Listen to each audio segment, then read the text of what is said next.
2년간 밑바닥에 있다가 다시 두 발로 일어서야 했던 이 처절한 경험을 통해 나는 결코 포기하지 않는 법을 배웠다.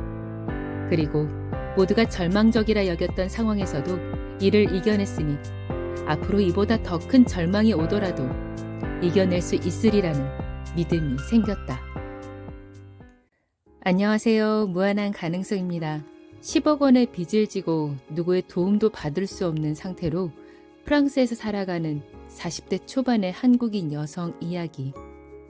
누구인지 감이 오시나요? 바로 켈리 델리의 켈리치의 회장님이시죠. 지금은 유럽 10개국에서 매장이 며칠에 한 개씩 만들어지고 있고 창업 7년 만에 연 매출 6천억 원의 고속 성장을 이룬 글로벌 기업의 창업자이자 회장님이신데요. 현재는 누구나 부러워할 만한 성공을 이룬 여성 사업가이지만 5년 전만 해도 정말 누구도 지금의 모습을 상상할 수 없을 만큼 절망의 구렁텅이 가운데 계셨던 분인데요.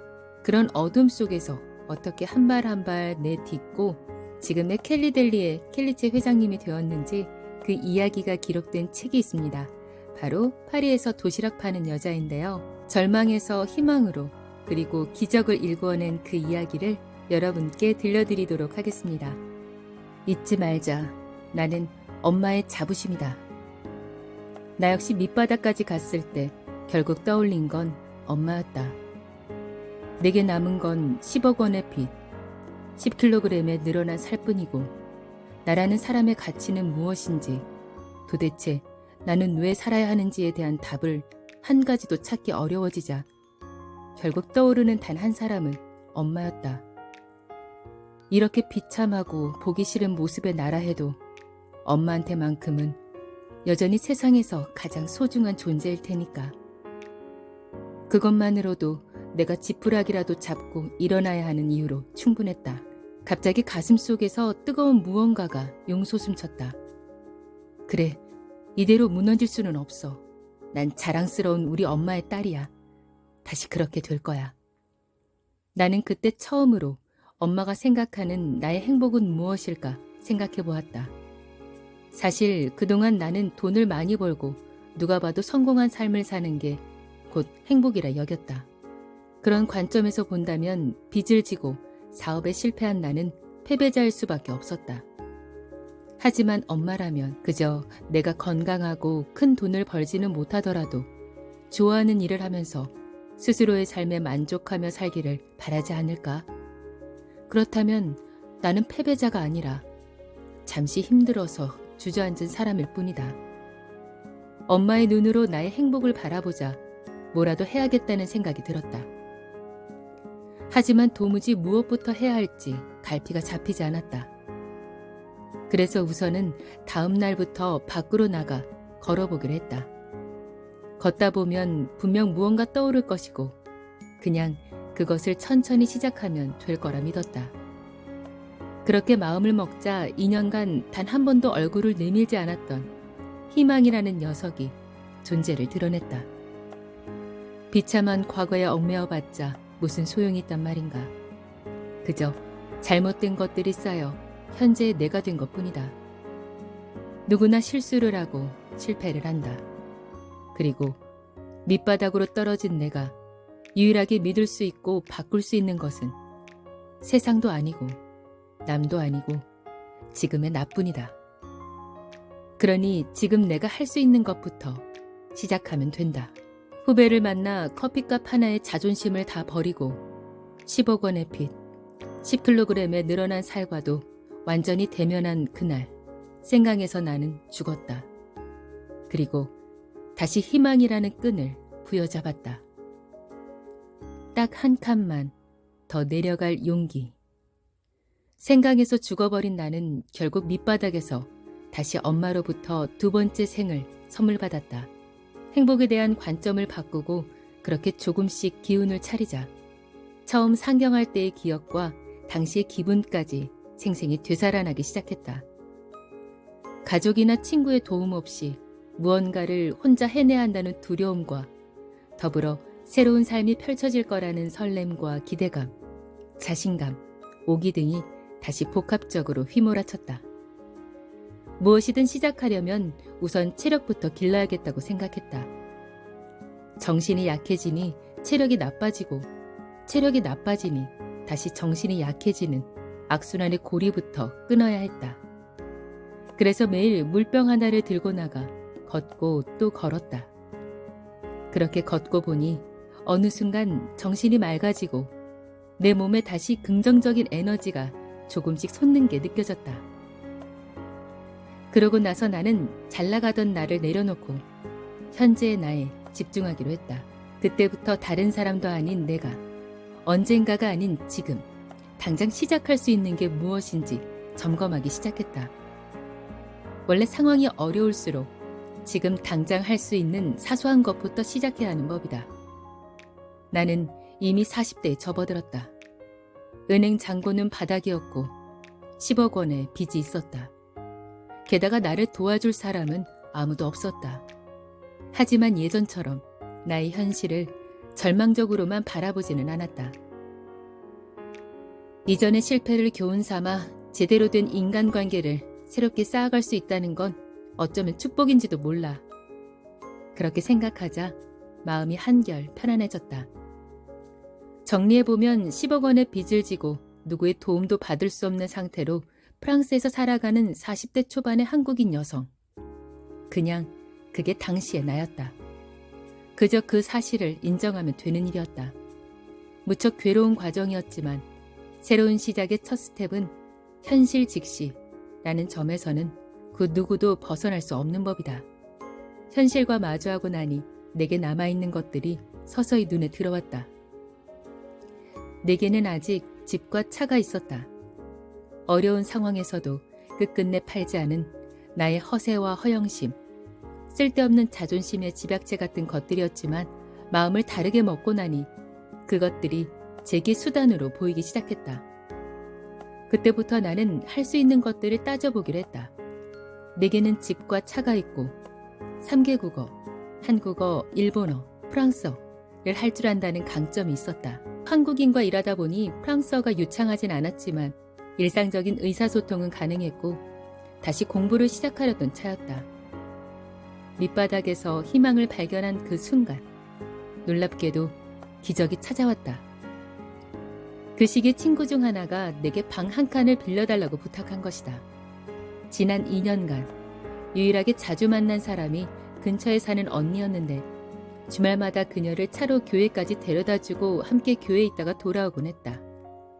그런데 그때 알게 된 사람이 이제 중학생이 된 친구의 조카가 유럽 여행을 하러 프랑스에 오는데 입국 심사 시 집 주소와 연락처가 필요하니 내 집에서 머물게 해달라고 부탁한 것이다. 물론 그쪽에서 돈을 주기로 했는데 그 금액이 어지간한 호텔 이용료 이상이었다. 비슷한 시기에 두 번째 고객이 생겼다. 프랑스에서 유학 후 직장을 구하면서 집을 찾던 사람이었다. 파리의 방값이 너무 비싸서 마음에 드는 곳을 찾지 못하다가 결국 내 집에서 지내기로 했다.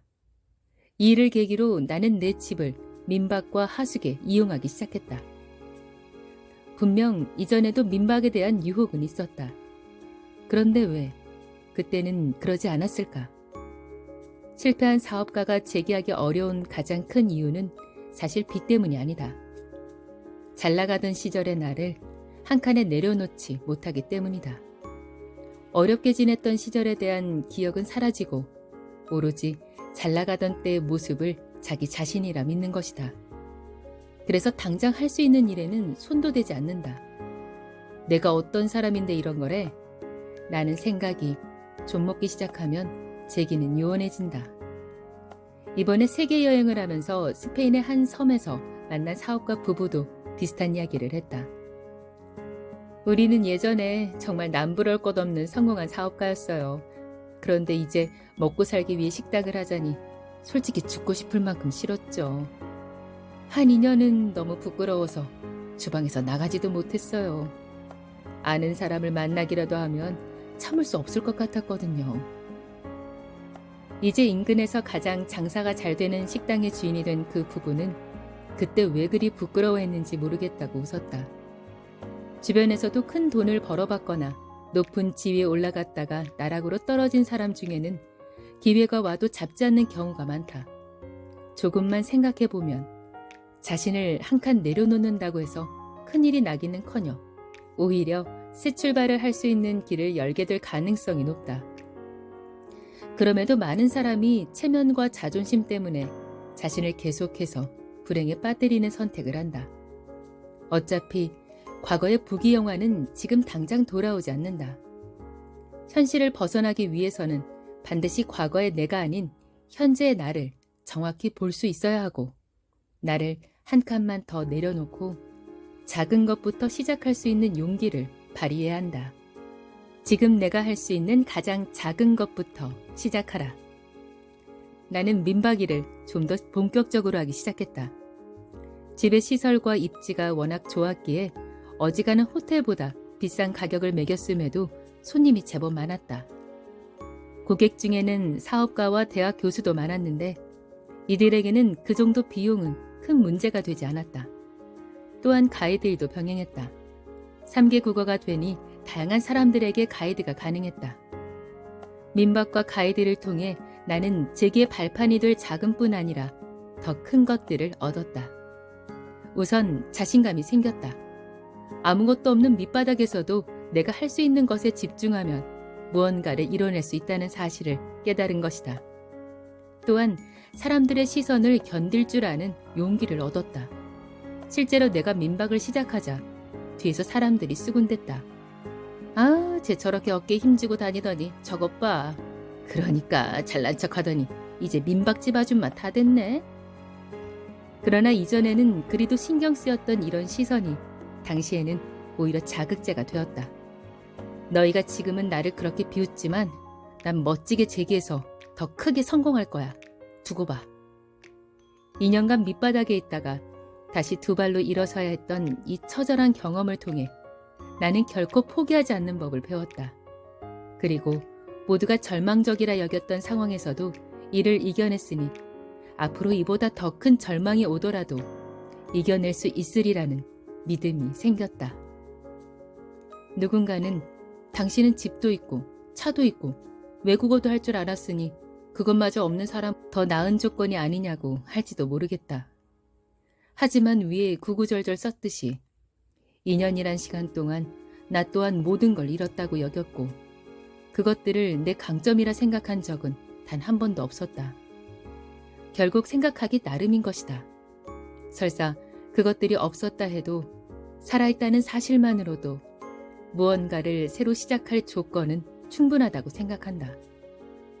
아무리 가진 게 없다 해도 몇십 년을 살았다면 분명 내가 조금이라도 잘했거나 재미를 느꼈던 게 단 한 가지라도 있을 것이다. 어차피 밑바닥이니 잃을 것도 없다. 단 한 가지가 무엇인지 알았다면 그때부터 그것을 그냥 시작하면 된다. 그게 사소하고 돈을 당장 벌어들이지는 못할지언정 일단 한 스텝 밟기 시작하면 그때부터 희망은 솟아나게 되어 있다. 기적은 움직이는 자에게 찾아오는 법이다. 책을 읽으면서 한편의 멋진 드라마, 영화를 보는 듯한 느낌이 들었습니다. 끌어당김의 법칙을 요즘 계속 공부하고 있는데요. 내가 주인공인 시나리오를 써보라는 말이 있잖아요. 여러분도 여러분을 주인공으로 시나리오 한번 써보시면 어떨까요? 역경에 빠지고 때로는 힘겹게 바닥을 치고 있는 듯한 현실이지만 그 현실을 뚫고 희망을 만나고 그 안에서 기적을 만들어내는 멋진 주인공의 모습. 그러한 저와 여러분이 되기를 응원합니다. 오늘도 행복한 부자 되세요.